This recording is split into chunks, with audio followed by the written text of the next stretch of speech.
EcoSport. Ayan. For repair siya. Palit timing belt. Pati yung... Ayan. Kasama si partner. Okay ka nga partner. You know? Pati transmission. Ayan. Transmission. Magbababa kami ng transmission ng EcoSport. Tapos palit na rin po tayo ng timing belt. Dito lang kami located lang kami at Tansa. May Barangay Santo lang po tayo mga bossing. Ayan, pag sa mga gustong magpagawa, i-search nyo lang yung Autofix. Nasa-search po tayo sa map. Tignan nyo lang po yun. Ito, bakas tayo na ng transmission ni EcoSport. Para palitan po natin ng clutch fork. Sheep fork. Sheep fork pala. ANB. Release bearing. Ang dami ng binaklas. Itong battery nya, yan yung sa ECU. Yung mga wiring connection. Yan. Itong cable. Ito.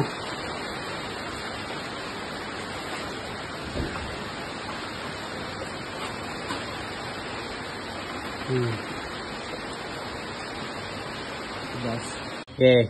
Bago ni partner kung gano'ng kalakas ba yan. Di ka isang kamay Yun. Hindi, dalawa kamay. Dalawa kamay natin eh. Ano, puro kalawang na? Sigurado yan, no?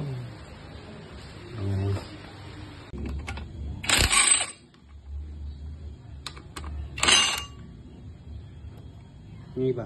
Sino?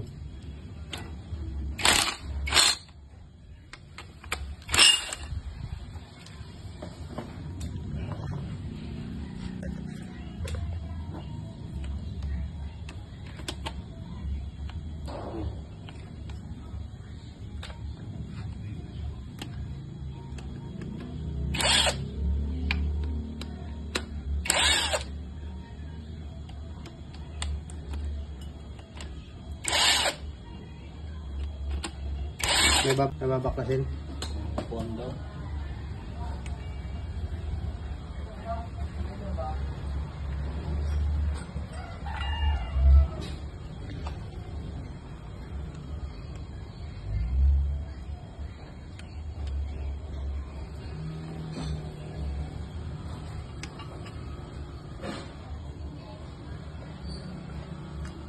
Dumi na ano. Kailangan umido-umido.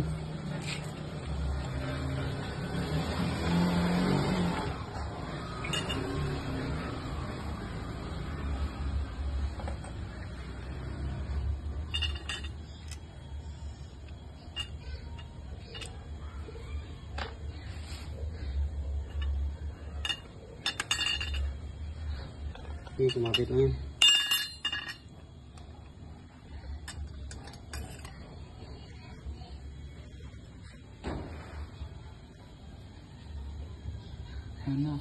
Ito yung clutch ni EcoSport. Pag nagbaba tayo ng transmission ng EcoSport, linisan din po natin yan kasi ang daming alikabok yan. Pag di natin linisan yan ay pwede kasi yung mapunta dun sa sheep fork at dahilan ng pag-stock niya rin pag sobrang dumi ng sheep fork niya. Linisin, bugahan lang po natin ng hangin yan.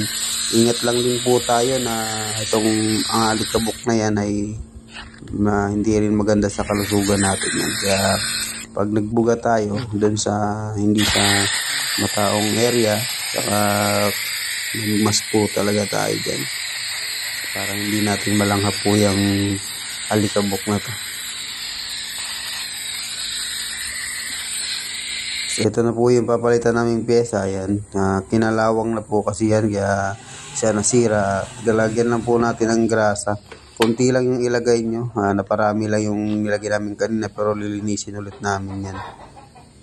Hindi naman yun kailangan ng sobrang daming grasa kasi pag maraming grasa po yan, pwedeng may stock yung mga dumi dyan at masira yung kitong pyesa na to yan. Linisan lang po natin tong sheep fork niya bago natin isalpak yung clutch. Pag sasalpak naman ng clutch, pwede nyong may pang press dyan, pwede nyo ring pukpukin pero ingat lang kayo para hindi masira yung bearing niya. Ikat-ikutin lang natin yan hanggang bumaba yan.